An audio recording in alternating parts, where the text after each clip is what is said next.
আজকে আমি আপনাদের সাথে শেয়ার করব রোস্ট রান্নার রেসিপি। তো রোস্ট রান্না করার জন্য যে যে উপকরণগুলো লাগবে, আমি প্রথমে বাদাম বেটে নিচ্ছি, ব্লেন্ডার করে নিছি।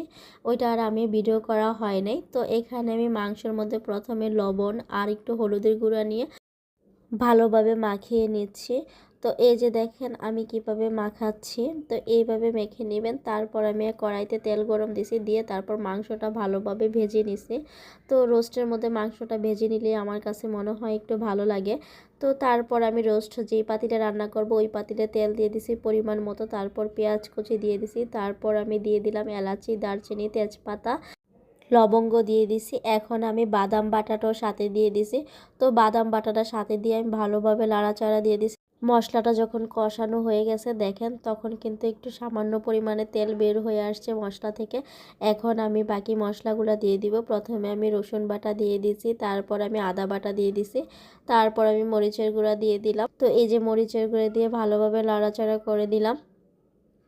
তারপর আমি দিয়ে দিলাম জিরার গুঁড়া। আমি এখানে 2 চামচ পরিমাণ জিরার গুঁড়া দিছি। তো দিয়ে ভালোভাবে মশলাটা কষিয়ে নিচ্ছি, কারণ মাংস যত পরিমাণে কষাবে তত বেশি মজা হয়। তারপর দিয়ে দিলাম ধনিয়া গুঁড়া। তো ধনিয়া গুঁড়া দিয়ে ভালোভাবে নাড়াচাড়া করে নিলাম। তো এই যে মশলাটা আমার প্রায় কষানো হয়েই আসছে, এর মধ্যে আমি 2 চামচ পরিমাণ চিনি দিয়ে দিলাম। তো এই যে দেখেন আমার মশলাটা প্রায় কষানোই হয়ে আসছে। এর মধ্যে আমার একটু লবণ কম হয়েছে, সেই জন্য আমি আবার একটু লবণ অ্যাড করে নিলাম। এখন আমি দিয়ে দিব রোস্টের একটু মশলা, পরে রোস্টের মশলাও দিয়ে দিলাম।